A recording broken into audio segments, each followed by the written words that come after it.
யார் இந்த திருப்பதி ஏழுமலையான் தெரியுமா? பொதுவா நம்ம எல்லாருமே சொல்ற ஒண்ணு, ஏழுமலையான் அப்படிங்கிறது ஒரு இந்து தெய்வம், விஷ்ணுவோட ஒரு மறு அவதாரம் அப்படின்னு. ஆனா பல புராணங்கள் என்ன சொல்லியிருக்காங்க அப்படின்னா, ஒரு தடவை காசியபர் அப்படிங்கிற ஒரு முனிவர் கலியுகத்துல நடக்கிற அநியாயத்தெல்லாம் போக்க திரும்பவும் கடவுள் பூமியில அவதாரம் எடுக்கணும் அப்படின்னு ஒரு மிகப்பெரிய யாகம் நடத்துறாரு.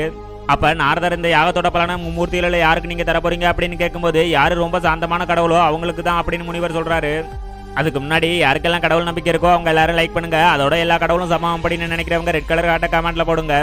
இதெல்லாம் இருக்க சிவனும் பிரம்மாவும் அந்த முனிவரோட ஆணவத்தை கண்டிக்கும் போது தன்னோட மார்பில் உதச்ச அந்த முனிவரையே விஷ்ணு சாந்தமான முறையில தான் அமைதிப்படுத்துவாரு. அப்பதான் லட்சுமி தேவி உங்களுக்குள்ள குடியிருக்கிறது நான் தானே தெரிஞ்சு நீங்க அவரை கண்டிக்கல அப்படின்னு ரொம்பவே கோபப்பட்டு பாட்கடல்ல இருந்து கிளம்பி பூலகம் வந்துருவாங்க.